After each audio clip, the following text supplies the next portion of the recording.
Pinangunahan nga ni Pangulong Aquino kaninang umaga ang pagpupulong o board meeting ng National Economic Development Authority o NEDA.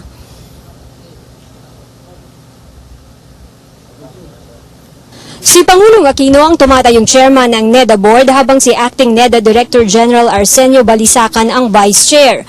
Miyembro naman ng board ang mga kalihim ng budget, finance, agriculture, public works, environment, transportation and communications, energy, science and technology, tourism, trade and industry at presidential management staff.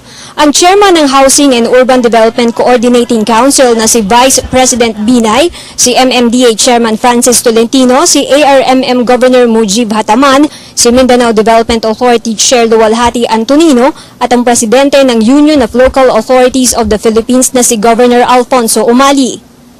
Sa meeting kanina, nakasama nila ang bagong talagang DOTC Secretary na si Cavite Congressman Joseph Emilio Abaya. Ito ang unang NEDA board meeting ni Abaya.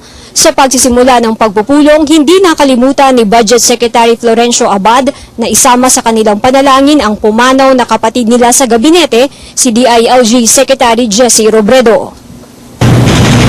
As we grieve for Jesse's loss, we also know that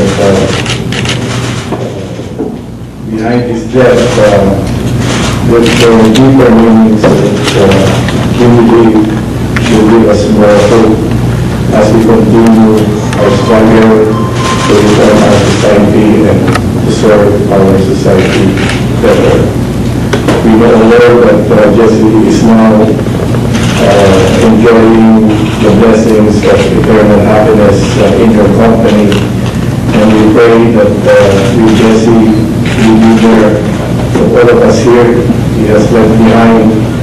We will be guided, we will continue to be guided by your grace as well as by your divine will. Ito na ang pangatlong NEDA board meeting sa Palasyo ngayong taon. Ang huli nilang mga meeting ay noong March at July. Kanina sa katatapos-tapos lamang na press conference kasama si Deputy Presidential Spokesperson Abigail Balte, ibinahagi niya ang agenda ng meeting kanina. At 10 a.m. this morning, from what I understand, complete attendance po tayo from all the agencies. We have been advised that there are 11 projects on the agenda. There are 3 that have already been previously discussed and will be thoroughly discussed today. Some of the items on the agenda, first, the Light Rail Transit or the LRT Line 2 East Extension Project under the DOTC.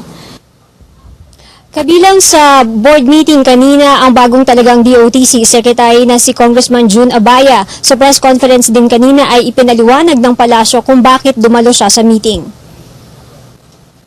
DOTC Secretary, and the DOTC has a lot of projects that go through NEDA board. So perhaps si Secretary Abaya is also wanting to immediately get a feel of the work, the work pace. Kasi hindi naman po lahat ng opisyal sa pamahalaan ay nakakaupo ng NEDA board. Siguro po gusto rin niyang makita kung paano ho yung flow. And for the longest time, Secretary Abaya has been in Congress.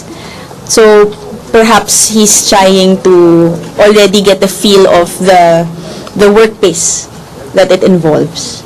And I have been told that Ambassador Brady will be brought home in 2 weeks if her condition improves and if her condition allows.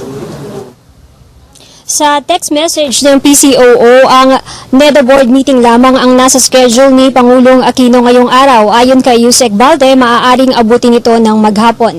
At yan ang mga balita mula dito sa Malacanang sa tulong ng RTVM. Ako si Elena Luna para sa Telebisyon ng Bayan.